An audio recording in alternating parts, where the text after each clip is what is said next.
MOTROLIX. Hello, everyone. Welcome to the third episode of the Chevy Society podcast, the show where we discuss all things about the Bowtie brand. On the show today, the 2025 Chevy Equinox. I'm your host, G, and joining us today is none other than GM Authority Executive Editor, Alex Luft. Hey, G. Nice to be here. Great to see you. Yeah, we're gonna have an action-packed show today. You got them lined up? Yeah, I went to actually just came back from Minneapolis to drive the 2025 Equinox, the all-new fourth generation Chevy Equinox. This is an interesting product because on the Chevy side, typically all the enthusiasm is around trucks and performance cars. Camaro in the past until it got discontinued, and Corvette now on the performance side of the house. But things like the Equinox are interesting products because they sell a lot of Equinoxes. So the Equinox is Chevy's second best selling product in the US, right behind the Silverado. And therefore it's a very important product for both Chevy and as a result for GM as well. Now the last one, the third generation, which ran from the 2018 through the 2024 model years, it wasn't a bad product, but it was a little bit ho-hum in terms of styling, and it just kind of started to get old and kind of long in the tooth. On the technology side, on the design side, on the comfort side, it kind of started to show its age. So it was time for a redo. The last gen did get a refresh, so it was introduced for the 2018 model year. It got a refresh for the 2022 model year. But ironically, actually, that refresh was supposed to have initially been launched for the 2021 model year, but then we all know what happened there with COVID and all that. And the last gen model, while I'm on the subject, it also wasn't really planned the right way. It wasn't set up from the beginning of the program to accommodate things like RS or active trim levels, for example. It didn't really work well with the two-tier lighting setup that Chevy has essentially implemented now, I want to say, across its entire lineup, with the exception of maybe the Corvette and Colorado, I want to say, maybe the Express van. Most of the Chevy lineup has gone to this two-tier lighting setup.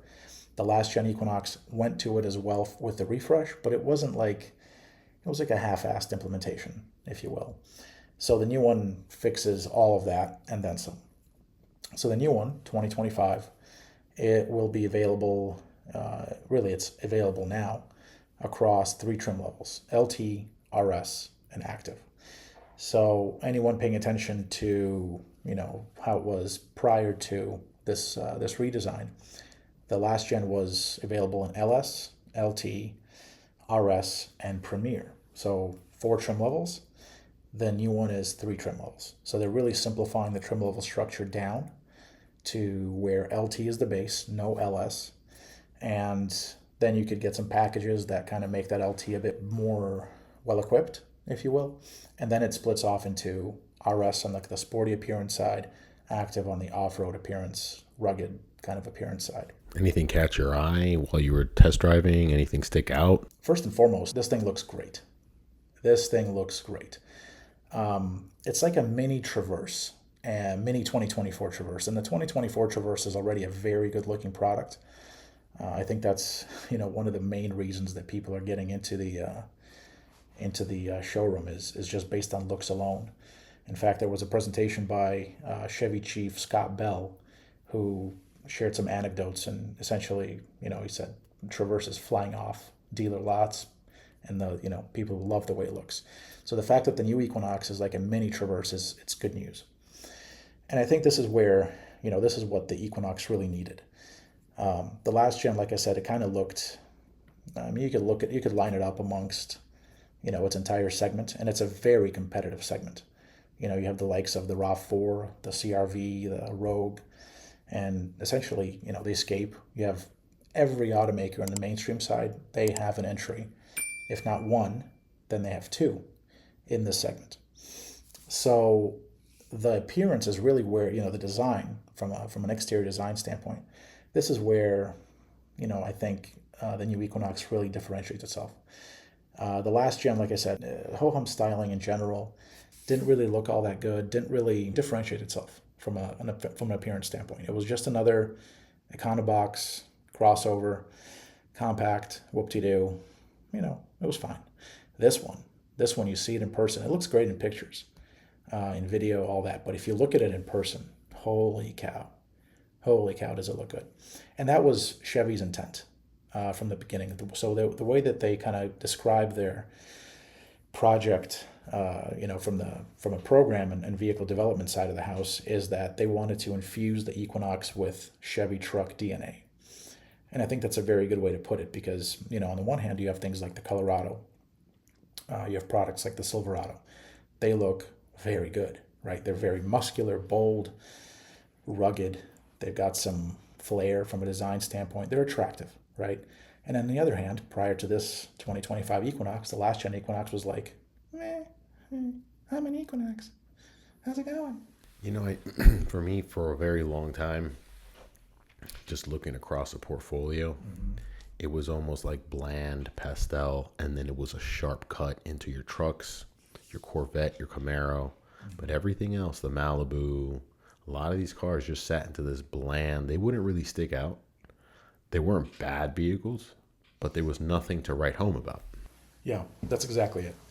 So the new one gets truck DNA infusion to the hilt, to the tilt. To the tilt? Is that how you say it? Anyway, all the way. It gets a massive infusion of Chevy truck design DNA.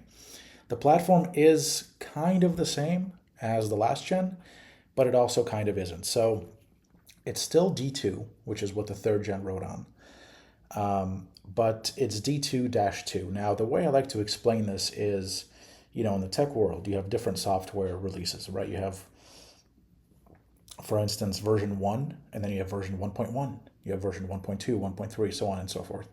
This is like D2-2 is replace the dash with a point, with a period. So it's D2.2. So essentially the second iteration, if you will, of the D2 platform. And it's a bit longer. The wheelbase is a bit longer. But the big news is really on the width side. So it's 2 inches wider than the last gen. Slightly longer in the wheelbase, but 2 inches wider in the width. And you ever heard of something called knuckles out? I'm not talking about street fighting here. Unfortunate, but no, I wish it was street fighting. It's the only thing that would make sense in this. Out. This is what their engineering team refers to on the width side. So the additional width comes from, essentially, they started at the steering knuckles and they went outward. So they made it wider in that regard.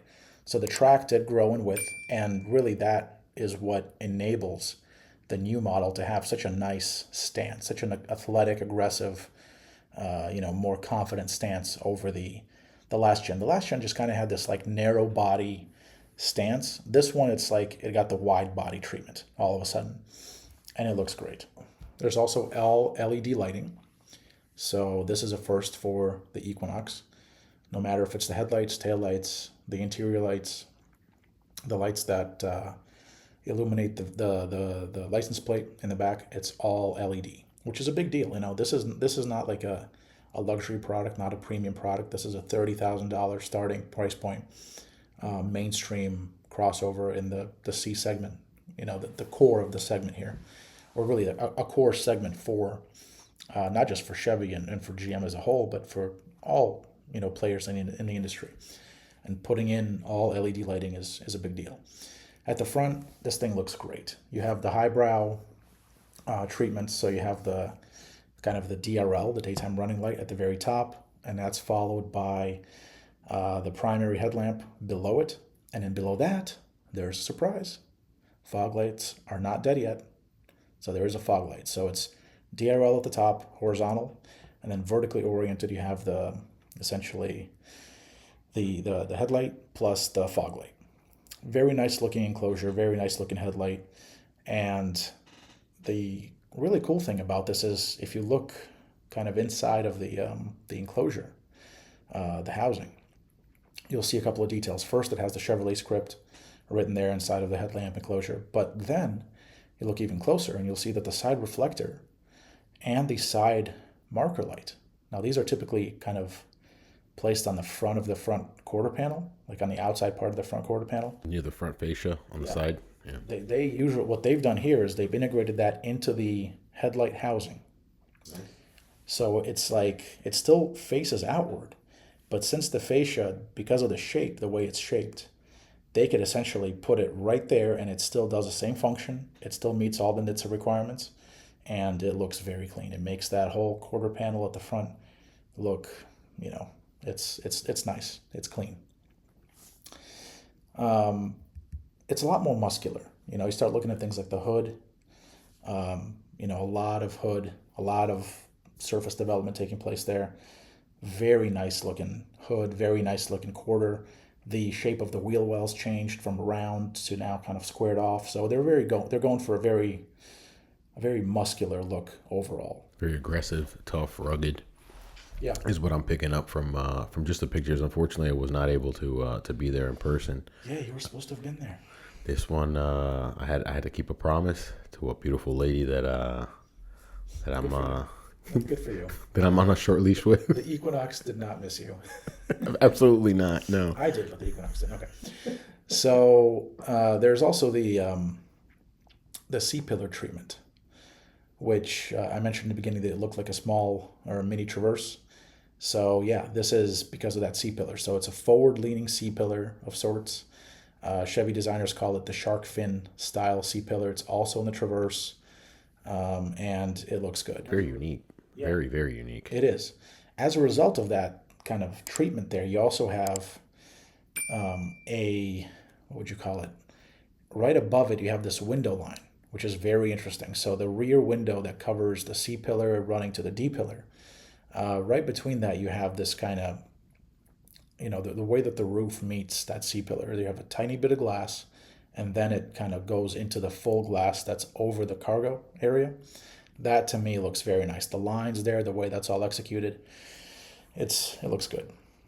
And then out back, you have the roof-mounted spoiler, essentially the spoiler that's mounted to the hatch door. You have some nice surface development overall on the hatch itself. Really nice taillights. I really like this kind of two-tier lighting treatment on the taillights, where you have a top line and a bottom line, and the bottom line kind of makes its own thing into a vertical part of the taillight, so it looks good. And then below that, you have dual exhaust. Do you have dual exhaust? Nope. Any exhaust whatsoever? You have a tucked under exhaust tip. If you look under, just tuck it in. It's it's tucked under. There's nothing visible. Okay. Is this new? What's going on with this? This is new. So this has been a trend that, in my opinion, the worst offenders of automotive styling have been implementing for a while now. Like it started with VW and Audi. Even on cars, I don't know why they did this back in the day, but I mean, I say back in the day, but it was probably like 5, 6, 7 years ago that it started. So on vehicles like the A8, for example, right, it's a flagship for Audi.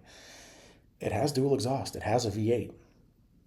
There's no need to like mess with the exhaust, but they did. They started releasing it, tucking it under the car. So basically releasing it there, and then at the back in the rear bumper, at the bottom of the fascia there, you got this little fake looking exhaust. It's a placeholder. Kind of. So the Equinox, no matter which trim you get, that's what you get. You get this fake exhaust, and it doesn't look bad. I mean, it kind of tricks the eye into thinking that there is a dual exhaust there, but there isn't. And it's kind of, I mean, I'm guessing that most people who are buying these, they're not going to even notice if it does or doesn't have exhaust, if it has a through fascia exhaust or a, tucked under exhaust or a, whatever. But at the end of the day, I really was hoping for a real exhaust treatment, and this one, it doesn't have it. So it looks like it has dual exhaust, but it's actually just a single exit exhaust that unless you climb under the vehicle itself, you won't be able to see. There is this little element between the two faux exhaust outlets at the center of the vehicle. It's kind of like the square. And It was like the big mystery of what the heck does it do? The Bermuda Triangle back there. Yeah, it's the Bermuda Square of the Equinox. And I asked the designers, and they're like, well, no, it's just a cool design element. It's not just a cool design element. I mean, they told me that it was a cool design element, and I kind of agree with them. It's a cool design element, but then you look at the Chinese Equinox. You look at this model sold in China. And back there, what does it have in that little square? It has a little backup light that the North American model does not get. Sad. I don't know if I'm sad about I'm it. sad about it. Well, here's why. There is kind of a small explanation / justification. All right. Chinese people don't tow. They don't tow. Well, what tows trailers in China are big rigs. They don't have a towing culture the way we do. They don't have a towing culture. They're not going to tow with the Equinox. They're But not going to tow. They get the pretty light back They there. get the light. That's cool. We will get a tow hitch attachment accessory back there. It will be sold as an LPO through the dealers. And the Equinox can tow up to 1,500 pounds. That's in all-wheel drive. It's less if you get the front wheel drive model. But that's why that thing is there. It's a nice little thing there. It just looks cool when you don't have anything there hitched. But when you do get the accessory, you'll be able to cut through that rear fascia and stick it in there, and you have the hitch attachment or hitch receiver. It's an interesting feature. Another interesting feature is the rear camera mirror. So it does have the rear camera mirror, and it has a washer for that rear camera mirror. So this is originally a feature that started on the Cadillac CT6 back in, I want to say the rear camera mirror it got for 2016. I believe the washer came for 2017 model year. So a few years later, 9 years later, it's now on the most mainstream of mainstream Chevys, which is the Equinox. As I mentioned earlier, you can get it in 3 trims, right? LT, RS, and Active. The LT, you can get it with a nice looking Midnight Edition package, which essentially blacks out all the chrome bits, the grille, the wheels. I want to say a few other odds and ends here and there, but it looks good. So if you want the shiny chrome stuff, you can get the LT without the Midnight. If you want the black appearance kind of theme, you can get the LT with the Midnight Edition. A couple of notable things on the RS. So the RS is essentially body color and black accents. The Active is kind of also body color and black accents, but it does have that, I'll call it bronze chrome at the front. That's the best way for me to describe it, but it has that kind of treatment, and it's very reflective for the Active. But the RS, you can get it with 20-inch wheels, which is a big deal because the biggest wheel that the last gen Equinox offered was a 19. Now you can get it with 20s. And I didn't drive the model with 20s. Those were not available to drive, but they did have a display unit there. That wheel fills in that new square-shaped wheel well. It's like a U-shaped wheel well, but it fills it out really nicely. And beyond that, 8 body colors. You can get different roof colors, by the way. So on the LT, you can get either white or black. The RS, you can go body color or black. And on the Active, you can go body color or white. Body color or white on the Active. You had some nice looking pictures on the cacti green. Nice. With a white roof. Really tied it in beautifully, man. It's beautiful.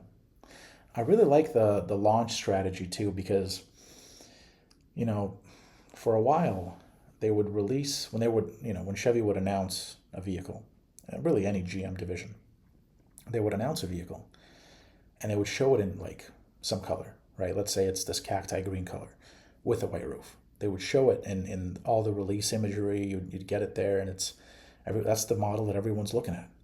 And then it comes time for the first drive, and it's like, where's that model? Can anyone see it? Can anyone drive it? Is it around? It's nowhere to be found. But this time, they brought the release models. They brought the RS in red, and they brought the Active in cacti green with the white roof. Beautiful. That thing looks great. Sharp, clean, like really clean looking from a distance. It just catches your eye. What is that? Chrome bronze something in the front? Yeah, there's no name for it. As It's far almost as like I a know. smoke. It's not reflective like regular chrome. It It's still has reflective, but it's just not like your typical mirror-like finish. It's got a little bit of a hue, like a bronzish hue to it on the active grill, and it looks good. I think it's fine. it ties it up beautifully It's just a pain in because the it. ass to take photos of. What's up? It's very difficult to take photos of without getting your reflection in there. The video looks great. The video up on YouTube right You now. can see my reflection in it. Well, I mean, it's doing its job. The chrome is doing its job. It's still there. I will link up the exterior tour video of the active that I did, and I also have an exterior tour of the RS, and I don't think I have an exterior tour of the LT just yet. Just yet. Just coming soon. Yep. Now the LT roof you can get in either white, black, or body color. So it's the only trim that you can get in either in all three options essentially, white, black, or body color. And then the RS you can get in either body color or black, active, body color, or white on the roofs. You got to drive it? Yep. What'd you think about the engine? It's the same engine as the last gen. So it's the 1.5 liter turbocharged inline four cylinder. The RPO code is LSD. No, not that LSD. Just the engine. I That's got LSD. excited, man. Like, why? Why you got to look at me that way every time? It's the same engine as the last gen. It makes 175 horsepower. But the torque for the 2025 model, this is where it gets a little bit interesting. So the torque depends on the transmission. You can get a CVT or an 8-speed auto. And the way that this works on the packaging side is the front-wheel drive models get the CVT, the continuously variable transmission, and the CVT gets still 175 horsepower, but 184 pound-feet of torque on the torque side. Now, all-wheel drive models, they get the 8-speed auto. That's the 8T45, and still 175 horsepower on that one, but 203 pound-feet of torque on the twist.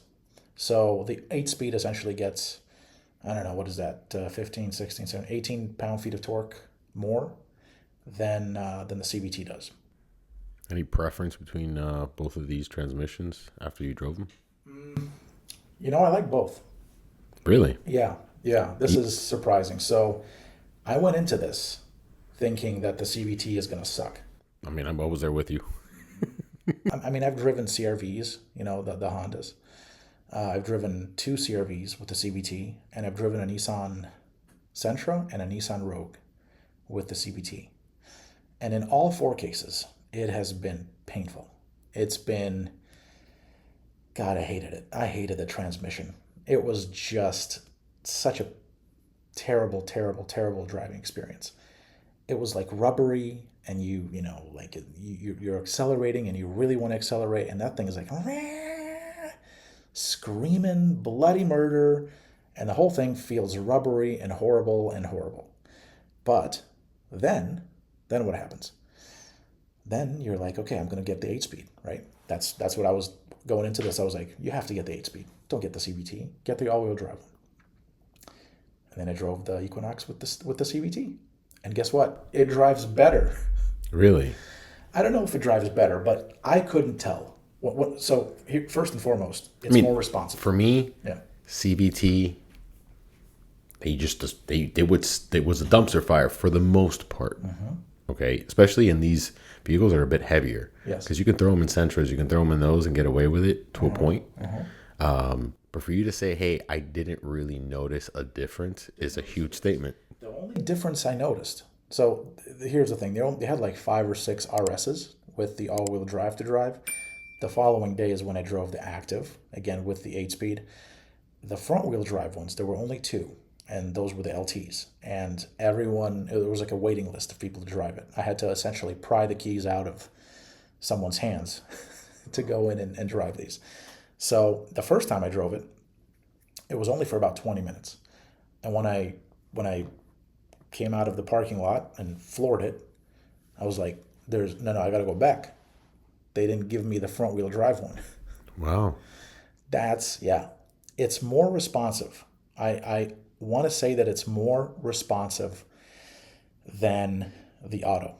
I felt like it was sprightlier, springier. It was just more responsive.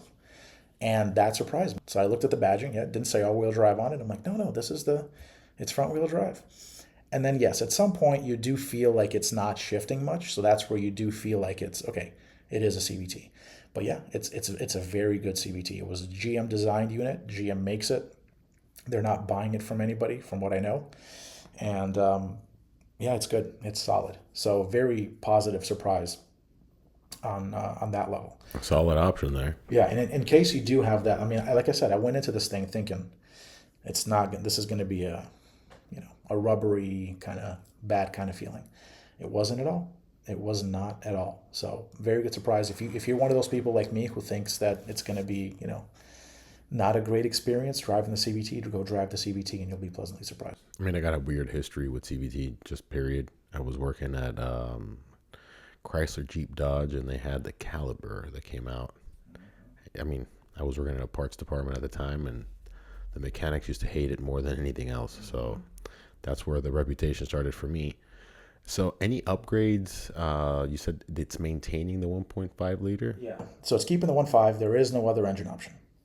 So no 2-liter turbo, no optional engine, no up-level engine, nothing. Anything in the pipeline? Any reason why? No, so they did have an optional 2.0 turbo, much more powerful 2-liter turbo, LTG. They had that in the last gen model up until the refresh. And then they announced the refresh, and they said that it's going to be 1.5 and 2.0. And then the 2.0 never came. It just disappeared. And then they eventually discontinued it. So essentially not enough people bought the 2.0 for them to keep the 2.0 going. And it didn't seem to have hurt sales. And when the 2.0 was around, like I said, not enough people bought it. So GM, GM is an interesting company. I know that there is from the the audience and from just the car world in general, there are a lot of people who are like, GM sucks. Chevy sucks for not offering an up-level engine in this car. They want the 2.0. They're talking about it in the comments, in the forums. They're talking about it on gmauthority.com. I get these letters every day, and they're angry letters. They're angry. I mean, they're cutting out an option where you're seeing let's give them two personality types across different products that GM is manufacturing. Cadillac, we're seeing that heavily there. And you get the options of engines. Hey, you pay a little extra, you get something a little beefier. Not here, not the case. So this is where it goes back to GM being an interesting company. Having worked there myself and having covered it for the last decade and a half at gmauthority.com, I will tell you that GM does not make any decisions unless there is data supporting that decision. And once there's data supporting that decision, what they do is then they say, we need more data to support that decision. Because this is it's kind of a cover your ass kind of situation, all right? Because one person does not want to be responsible for making a decision that then, is not received well. So they want to have data points that they say, if something does hit the fan, right? They go back and they say, well, according to this data source, it told us that no one wants the 2-liter turbo. That's why we got rid of the 2-liter turbo. But if it's one data source, they're going to, maybe it's wrong. So they're going to go get another one. They're going to get a third, get a fourth. They do not make any decisions, product level decisions, lightly. So they know what they're doing from a data standpoint. If their data tells them that there's not enough demand, or perhaps that's not even the case. Perhaps the case here is there is demand, but they can just make more money using one engine, testing it with one engine, doing the emissions with one engine, doing the safety crash rating, one engine. Again, these are carryover platforms for the most part, right? Well, maybe that's our answer. But the point is that they know for themselves that it's better for them to offer one engine. And that's what they're doing. And quite frankly, this is not the segment where, you're racing. You're not racing in this segment. You're not setting in a 0 to 60 record. You're not going quarter mile. You're not living your life a quarter mile at a time, right? Brian O'Connor. You're not doing any of that. This is not a Mitsubishi Eclipse. GSX. This is not a, Camaro or Corvette or whatever. This is as mainstream gets. These vehicles are meant for normal, comfortable, safe transportation. That's it. At no point in time, like 0 to 60 times, acceleration times, they're like way down there in the priority list of people who are buying this. They're not buying this. If it drives, they'll sell it. They'll buy it. So there is that. And then there's something else. I want to address this before I go forward. I know we spent a lot of time on the powertrain, but I just want to wrap this up before, because I know we're going to get the comments. So there have been those, and I've seen the comments, and I've gotten letters saying this 1.5 liter turbocharged 4-cylinder is not safe. It's not safe. A car with this engine, these are the comments, I'm telling you. These are the comments. A car with this engine, not safe. You cannot get on the highway. You cannot accelerate fast enough to be going a safe speed when you're taking on an on-ramp onto a highway. BS. BS. I've driven it. I drove it for roughly a day straight for half a day, and I drove it for another half a day straight, like several hours one day, several hours the next. Mixed driving, city, highway, getting on and on ramp, getting off, all that stuff. I never had any issues. My daily driver, as you know, is a Corvette C7 Grand Sport stick. I know what power feels like. I know what safe and unsafe driving feels like. This isn't one of those cases where, oh my God, it's not safe because it's underpowered. You got 175 horsepower, you have 184 or 203 pound-feet of torque. You're not pushing a very heavy vehicle here. You're just not. So this is perfectly safe. It's fine. It works. It's okay. There's also a very flat torque curve for both the CVT and the 8-speed. And it works well. They've done a good job. I think that's one of the reasons, actually, that the CVT works so well in the Equinox. Why I was so pleasantly surprised, because once it gets up to around 2,000 RPM, that torque curve is flat. It's not it's not a torque monster. It's not a speed demon. It's not a Camaro ZL1. It's not a Corvette. No, but it gets the job done. It can get you from point A to point B, and it will do just fine doing that. And one final note on the powertrain, front-wheel drive is standard. You can get all-wheel drive on any of the 3 trims. So LT, you can get it with all-wheel drive. RS, you can get it with all-wheel drive and active. And then a few other final remarks on the driving side. It handles fine. There's some body roll, not much. If you get the active with the all-terrain tires, they do make a bit more noise. So they're coming in, you get that a little bit more road noise coming in from the tire. It's not much. But you do hear it. So I personally like the way that the active looks. But if if road noise is kind of a big factor for you, if you want the quietest ride possible, then probably LT or RS are the way to go. But as far as the handling goes, it handles fine. The braking is very good. I really like the brakes on this car. GM has become, over the past decade, I want to say or so, they have become, maybe like a decade and a half actually, they have become very good at modulating the brake. You have a lot of these cars that even today, the brake pedal is just not modulated properly. Like you have way too much travel in the brake pedal before it actually begins to stop the vehicle, before the pads begin to make contact with the rotors. Or on the other side of the same equation, you essentially have vehicles that the brake is too sensitive. You touch it and the whole, everyone goes flying forward in the car. The Equinox, just like the Trax, just like the Trailblazer, downright perfect brake pedal modulation. This thing stops. It feels good when it stops. The driving experience is great. And the NVH, the noise, vibration, and harshness, very low. Car's nice and quiet, nice and docile, comfortable on the highway, comfortable in the city. The street where we had to come in and out of on this first drive, on the first day to drop the RSs off, essentially, and pick them up, and then the LTs as well. It was like this half, I think the street was initially laid about 100 years ago because it was cobblestone. Wow. But then at some point someone had paved over the cobblestone, but then the pavement has started to kind of erode. So now you have like this interesting combination of half cobblestone, half concrete, half asphalt, half something else. Sounds smooth. Very smooth. Smooth. It's so smooth. But it was not bad on the Equinox. You know, I drove that street getting in and out about 4 or 5 times, probably 6 times actually. Yeah, 6 times together. Was always impressed by how well the suspension handled that street in particular. I did some off-road.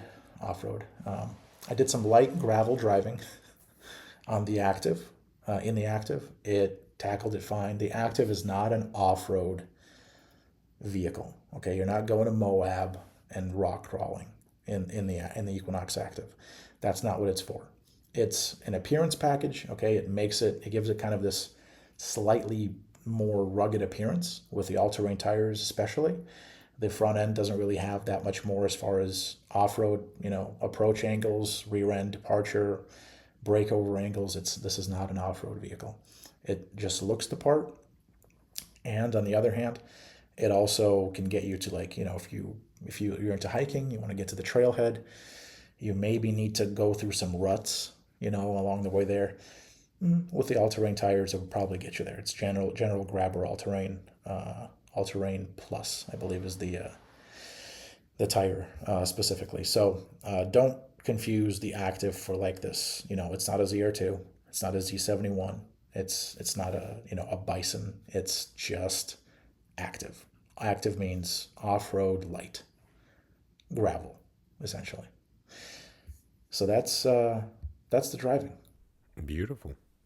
What about the inside? Inside's good. I really do like the interior here. This is one of the areas that the last gen model was also kind of sorely lacking in. Yeah. It just, the exterior wasn't great on the last gen Equinox, but the interior was like roughly in the same level. It's just this ho-hum thing of plastics and some more plastics, and they tried to do some stitching on the RS that they introduced midway throughout the life cycle. That didn't work that well. It didn't really live up. The RS specifically didn't really, in my opinion, live up to the name. But this one does. This one does. No matter if you got the LT, the RS, or the Active, all of them have very good interiors, good visibility.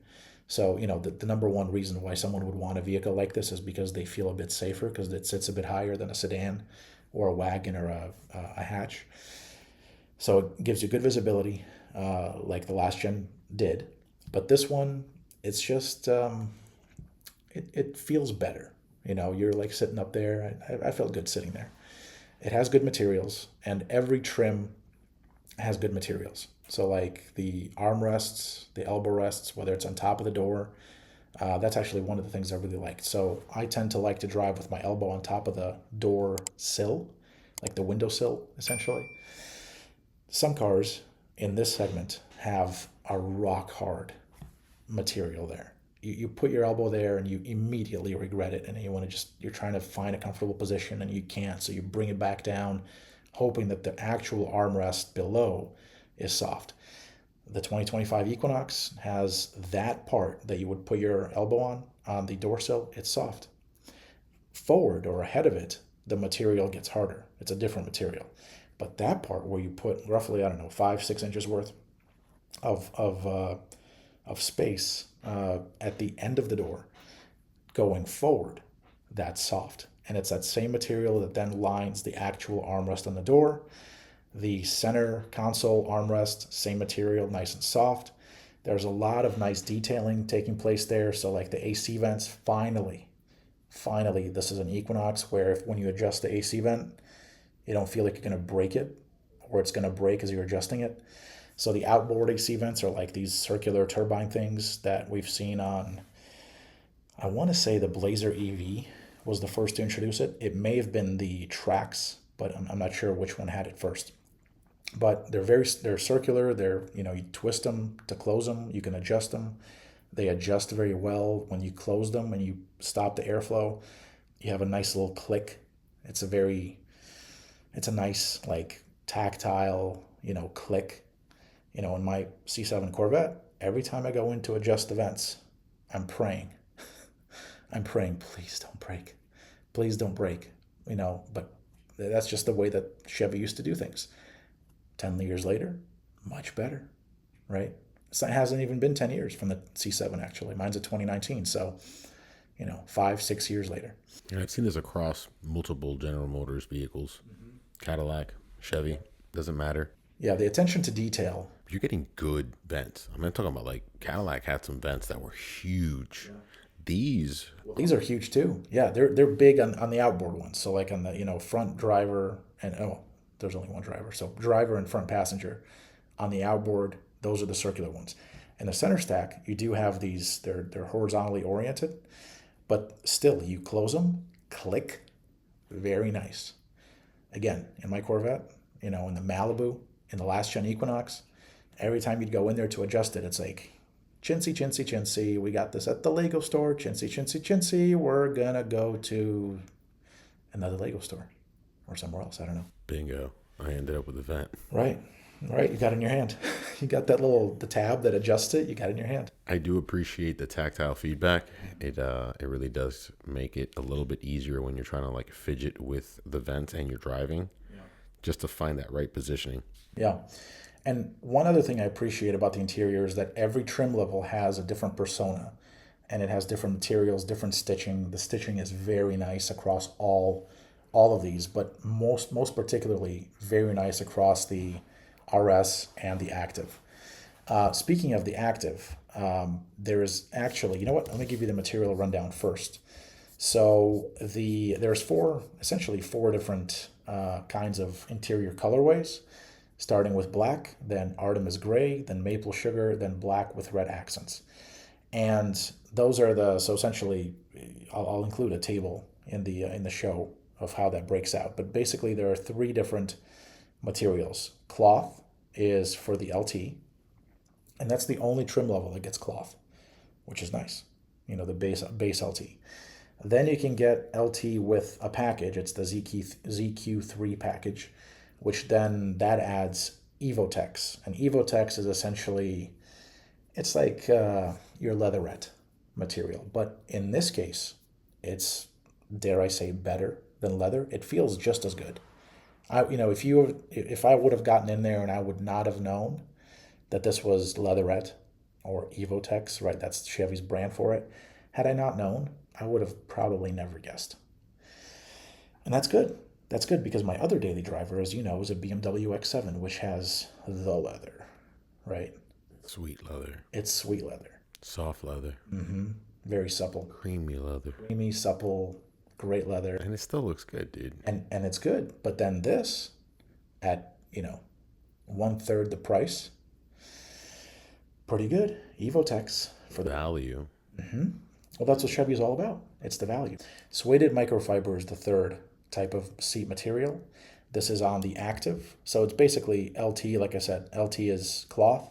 Then you can get LT with the ZQ3 package, that's Evotex. And then Active is suede microfiber, and RS is also Evotex. So this suede microfiber, it's actually the first time that a Chevy crossover is using this material. It's been used on other Chevy vehicles before, primarily, Camaro, Corvette, but first time that a Chevy crossover is getting them, which is great. There's a good amount of room in the cabin, spacious front row, spacious second row. I mean, it's not as spacious as a Traverse, obviously, but it's spacious. It's got a good amount of room. It's easy to get in and out of, which is kind of like the whole promise, the whole point of a crossover, right? It's not an SUV that you have to use a step ladder to get into. So you just slide on in, when you're getting in, slide on out when you're getting out. Very much like the current model, so that's still there. There's a couple of interesting details. So like the rear seats, there's a storage cubby.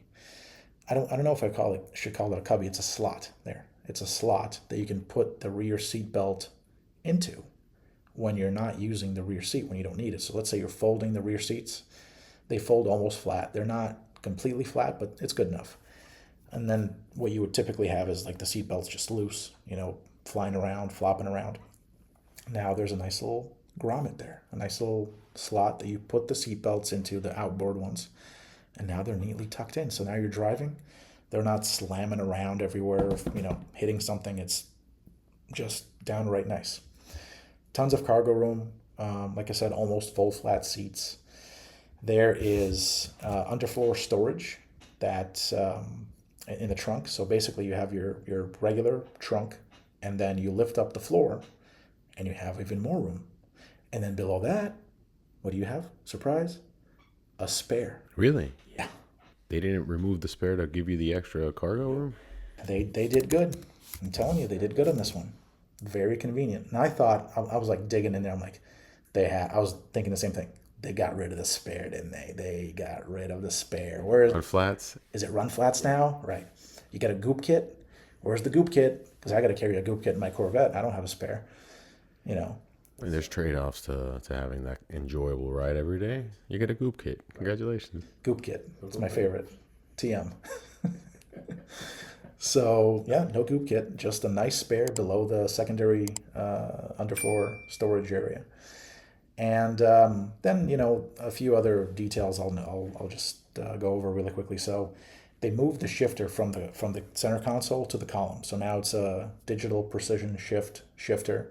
High tech. It's not a column shifter like going through the columns on the truck. You're not doing that, okay? This is the same shifter as they've been using on like the Equinox EV, the Blazer EV, the Silverado EV, a bunch of Cadillacs. Essentially, I think all Cadillacs now have it, except for a couple. Most Cadillacs have it. Let's put it that way. But it's a high-tech digital shifter. There's no physical linkage anymore. It's all digital. So you don't have to have, cable running directly to the transmission saying, put yourself in drive or park or, whatever other thing. And doing that, taking that shifter out of the center console, freed up and opened up a lot of space in that center console. So that center console is now spacious. It's got a nice storage bin at the very front portion of it, with a USB-A and a USB-C port. Right after that, moving towards the rear of the console, you essentially have an inductive phone charger. Very nice, very well integrated. It's not an afterthought. I've always been surprised by how the Corvette C8, as much of a success that it is, the phone charger in the C8 is an afterthought. It's between the two seats behind them in that waterfall area. So every time you want to put your phone in there and inductively charge it, wirelessly charge it, you got to like reach in there and essentially do an acrobatic maneuver. Dislocate your shoulder, stick it in there, and then repeat the inverse of that, the opposite of that is when you're getting out. Make sure, you got to relocate the shoulder. Make sure that you don't forget it, because it's easy to forget it there because it's sitting kind of behind you between the two front seats. There are only two seats in the Corvette, right? The Equinox, oh man, it's just right there. You just plop it in there, boom, bing, it charges. And it's like at a perfect angle. It's like at a 45-degree angle. Very nice. And that opened up all kinds of other space as well for things like the drive mode selector. So this is the first time that the Equinox gets a drive mode selector. There's nothing exciting going on there. You do have this... I want to say it's the off-road. You get a new mode when you're in all-wheel drive. So I think you have normal driving mode and snow/ice in all models. And then I believe off-road is what you get on the all-wheel drive models. And that just gives you, it essentially adjusts the throttle mapping, the shift points, and the stability control and traction control. But it's the first time that the Equinox has had a drive mode selector. Interestingly enough, the removal of the actual shifter now means that there is nowhere for you to put your hand when you're driving. So if you're one of those people like me who likes to put their hand on the shifter, and you have one hand in the wheel, one hand in the shifter, now you got to figure out what to do with your right hand.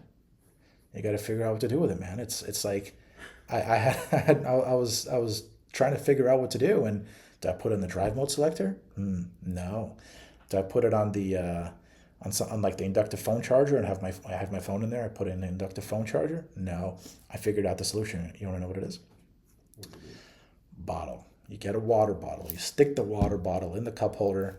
You put your hand on top of the cup holder like so, And now you got like a faux shifter in there.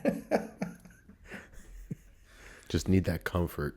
Just reach for This comfort. is not going to be a problem for anyone. I know this is like my problem, right? Like I need that shifter there, but I know that the benefit is there. They've opened up the space. Like I said, very nice stitching. You have ventilated seats, by the way, which are awesome. So heated seats standard across the board, heated steering wheel standard across the board. And then you have ventilated seats as an option, which is great. And then all of the HVAC controls, this is the good part. All the HVAC controls are where? Are they on the screen? Did they get relocated to the screen? No. They're nice physical buttons. All of them. All of them are physical buttons. Good job. Chevrolet, you guys knocked this one out of the park from an HMI standpoint. The human machine interface on the new Equinox is great. There is no tactile light controls anymore. So headlights, taillights, all that, you have to now go to the screen. How many times do you actually do that? Not much. Not much. I mean, you would, like, most of these things are automatic anyways. Yeah, exactly. They're all automatic. Now, if you really want to like turn them off, or you're in a special setting, and whatever, that's a different story. And the screen, you have a quick shortcut, so it's like always there. There's a light button, lights control button that you access with one click. You don't have to go into a menu and then access it. It's right there. Boom, on, off, automatic, or I think not hazards, but the marker lights. So those are your three options, and you're all set. You're all done. But HVAC, hard buttons, nice for the actual temperature, rotary dials. The temperature is displayed within the rotary dial. This is like a premium level thing. They did a great job. Speaking of screens, Yeah. what do they do with the screens? We got bigger screens. We got more screens. What's going on there? More I like more. screens everywhere. I like more. Not everywhere. So you have an 11-inch DIC. So that's the Driver Information Center, otherwise known as the gauge cluster.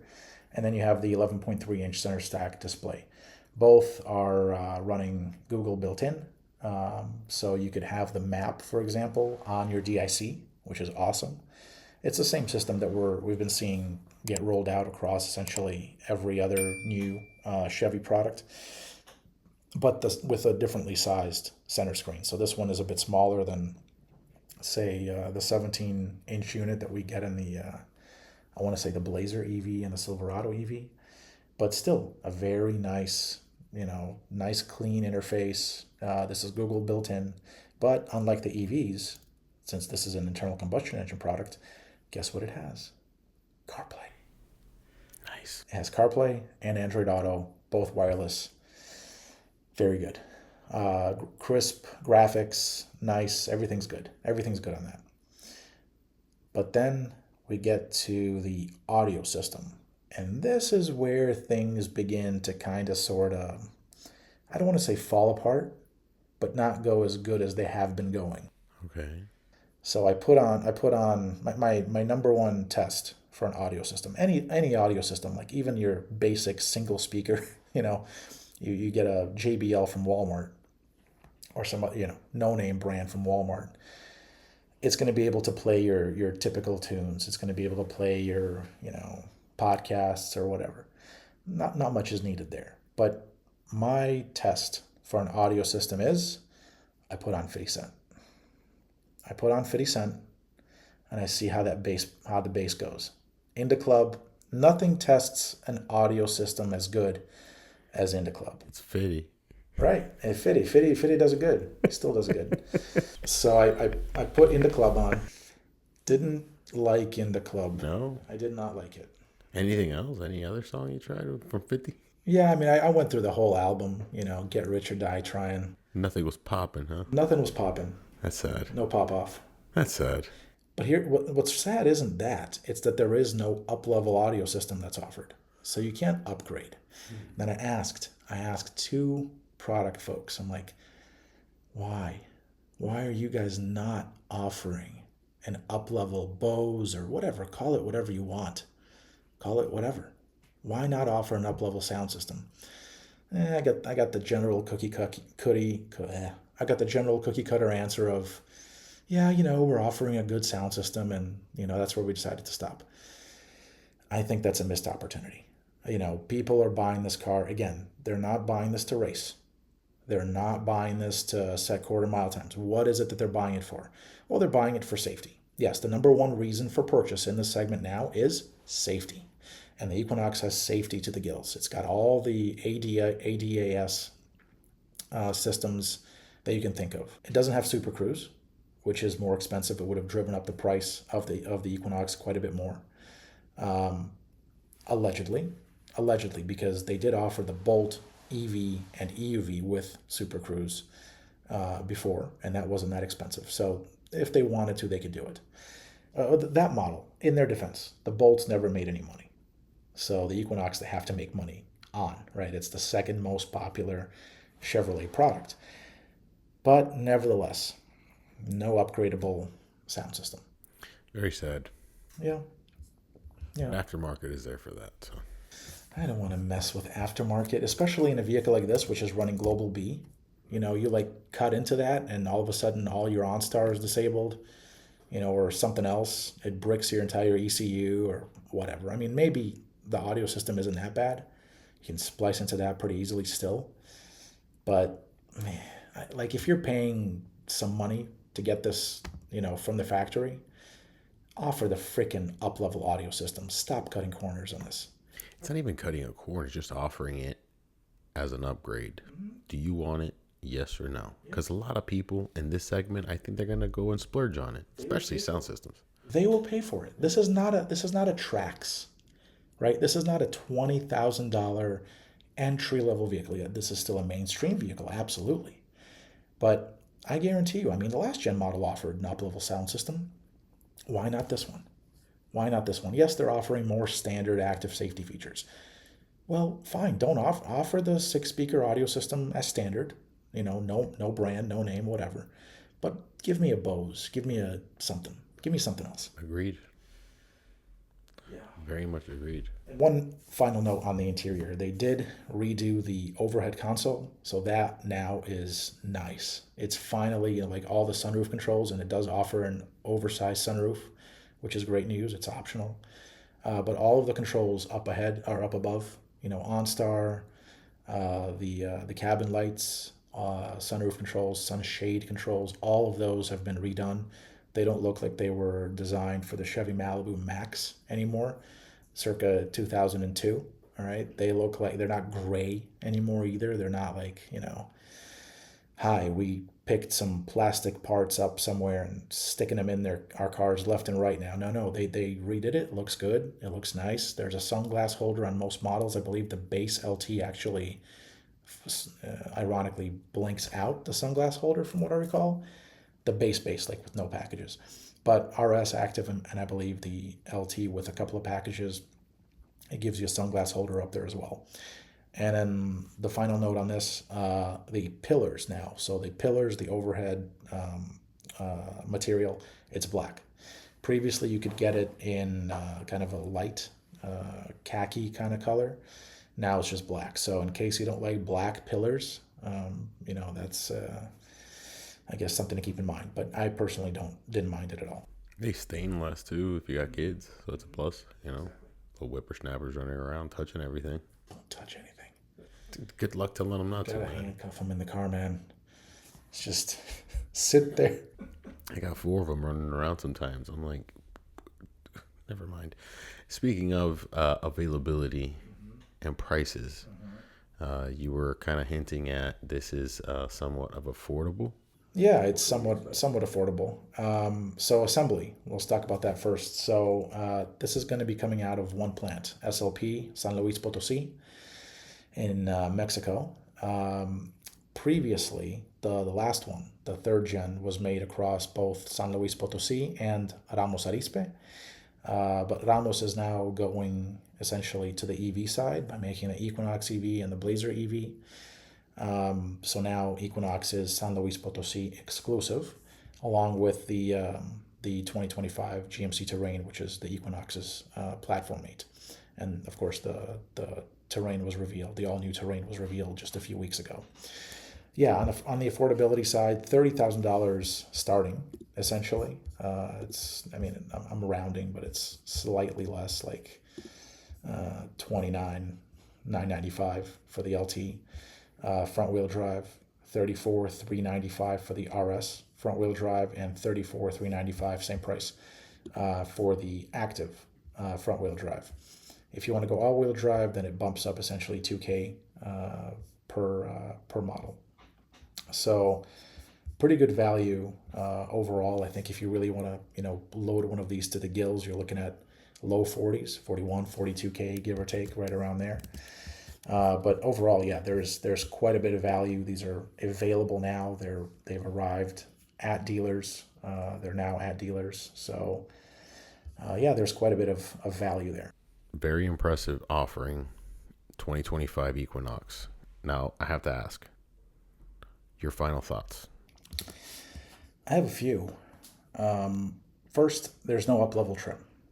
So the RS and Active are like in the same level. You basically have that Y trim level strategy where you have LT at the bottom of the Y, and then one end goes off to RS, Rally Sport, street appearance kind of thing, and then the other end goes to Active, off-roady, rugged, that kind of persona. Those three are executed very well. The way that they are right now, they're executed very, very well. The problem is that I think there is space here to do something beyond RS and Active. I think there is space here to do, I don't know, Premier, perhaps, High Country, right? There is space here. The last Equinox, had a Premier. It had a Premier. It didn't have an Active, but it had a Premier. It had an RS. It had an LT. It also had an LS, which you could, especially now, you could just combine LT and LS into one trim and then package them. Just say there is a base LT, and then if you get this, and this package, then you have essentially what the LT was before, right? So basically now the base LT is where the LS was. That kind of covers that gamut. And then with packages, you get it up to where LT typically is. But still, I think there's room here to do a Premier or a High Country, something with, real leather, for example. I don't know, more features, right? An up-level sound system, for example. I think there's room to do that. There's room to do a set of standard 20-inch wheels on a model like that.